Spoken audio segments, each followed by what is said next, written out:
সাবেক জনপ্রশাসন মন্ত্রী ফরহাদ হোসেন দলুল ২,০০০ কোটি টাকার মালিক।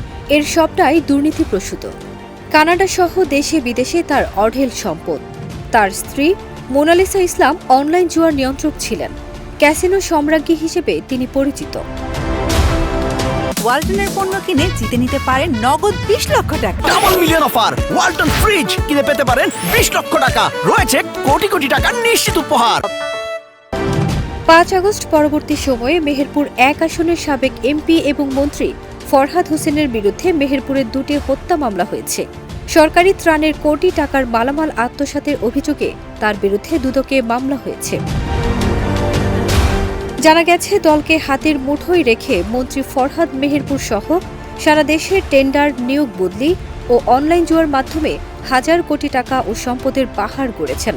পুলিশকে ব্যবহার করে অনলাইন জুয়া নিজের নিয়ন্ত্রণে রেখে মাসে ৪ থেকে ৫ কোটি টাকা কামাতেন তার স্ত্রী মোনালিসা ইসলামের মাধ্যমে। তৎকালীন পুলিশ সুপার রাফিউল ইসলাম ও গোয়েন্দা পুলিশের ওসি সাইফুল ইসলাম এই টাকা সংগ্রহের দায়িত্বে ছিলেন। অনলাইন জুয়ার হোতাদের সঙ্গে মন্ত্রীর অন্তরঙ্গ ছবি সোশ্যাল মিডিয়ায় ও অন্যান্য মিডিয়ায় ঘুরে বেড়াচ্ছে। মেহেরপুর পৌরসভার সাবেক মেয়র, জেলা যুবলীগের আহ্বায়ক মাহফুজুর রহমান রিটন বলেন, গত ১০ বছরে পুলিশে, ডিবি অফিসে, শিক্ষা ও স্বাস্থ্য অফিস সহ বিভিন্ন সরকারি দপ্তরে ৫০০-র বেশি নিয়োগ হয়েছে। মন্ত্রীকে ন্যূনতম ২০ লাখ টাকা ঘুষ না দিলে চাকরিই হতো না। ঘুষ ছাড়া মন্ত্রী জেলায় একটি কাজও করেননি। এভাবে তিনি দেশে বিদেশে একাধিক বাড়ি, দামি গাড়ি, হাজার কোটি টাকার মালিক হয়েছেন।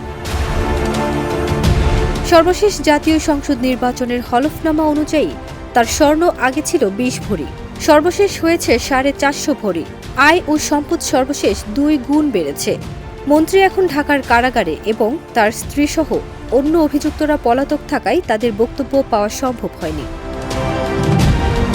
মন্ত্রীর দুর্নীতির কথা ফাঁস করেছেন তার ছোট ভাই সরফরাজ হোসেন মৃদুল। তিনি এক অডিও সাক্ষাৎকারে বলেছেন, ভাইয়ের দুর্নীতির কারণেই আজ আমরা সবাই ঘরছাড়া, পালিয়ে বেড়াচ্ছি এবং মামলার আসামি হয়েছি। ফরহাদ হোসেন নিয়োগ, বদলি, বাণিজ্য প্রভৃতি দুর্নীতির মাধ্যমে ন্যূনতম ২,০০০ কোটি টাকার মালিক হয়েছেন। কানাডার বেগম পাড়ায় তার বাড়ি আছে, ঢাকায় একাধিক বাড়ি আছে। সবকিছুর নিয়ন্ত্রক ছিলেন মন্ত্রী ও তার স্ত্রী। টাকা ছাড়া টেন্ডার, নিয়োগ বদলি কিছুই হতো না। তিনি বলেন, মন্ত্রীর স্ত্রী মোনালিসা ক্যাসিনো সম্রাজ্ঞী হয়ে পুলিশের মাধ্যমে শত শত কোটি টাকা কামিয়েছেন। ক্ষমতা হারানোর পর ৫০ কোটি টাকা দিয়েছেন মামলা থেকে রক্ষা পেতে। তাই তার নামে কোনো মামলা হয়নি। স্ত্রীর কারণেই আমার ভাই নষ্ট হয়েছে। ফারজানা নিকিতা, দেশ রূপান্তর।